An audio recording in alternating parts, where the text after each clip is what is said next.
I founded Zeller & Plus in 2004 after moving back to Los Angeles from New York. We're known primarily as architects who deliver very high quality art spaces for the display and exhibition of art. My sense is that you have to remain as a professional very open in architecture to change.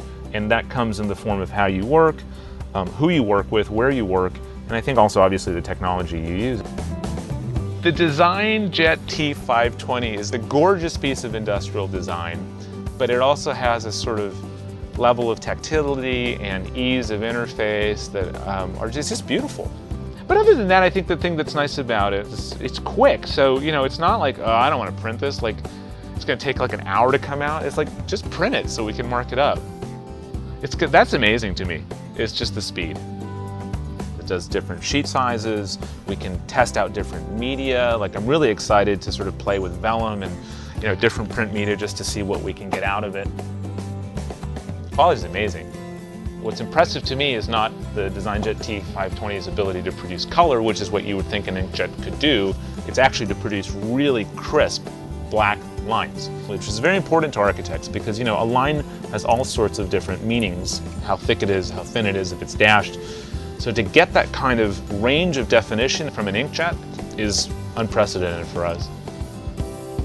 We used to send everything out to a reprographics company, which is painful because you've got to prepare your files and then upload them to their FTP site and then have them delivered to the job site. So quite often we wouldn't even see our full-size construction documents until they were delivered to site, you know, and then you'd go look at them and be like, ugh, look at this line. It's like, how did that happen? And it's because I have no control over the reprographics company's printer. I can't check my line weights.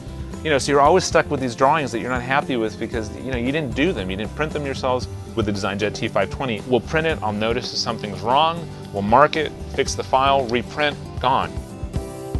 I split my time between being a practicing architect and an academic. So usually I will be either on a job site or in the office in the mornings, and then I'm usually teaching in the afternoon.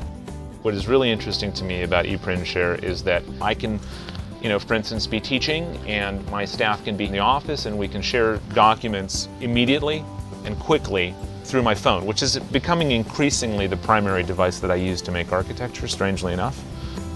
We're working in Tijuana and we're doing a single family residence on a hill overlooking the city, and we're doing it all basically through remote work, communicating electronically with the client, the contractor, and their team of architects in Mexico. And so ePrint Share is a tool, you know, ideally in which all parties are privy to the information at the beginning, but it seems to me that it's also a tool that will enable the construction process to also go more smoothly, in the sense that there should be no lost documents, there should be no use of the incorrect file, or let's say the wrong drawing or last week's drawing. So the reason it's important is I think that there's an opportunity for us to use new technologies to produce work in other countries and in other cultures. And having immediacy to the project is nice. I'm really interested in continuing to blur the boundaries between life and work, and between art and architecture, and between teaching and writing and building. If I can find a way to make my work more like leisure, then my office is doing really well and my life is doing really well.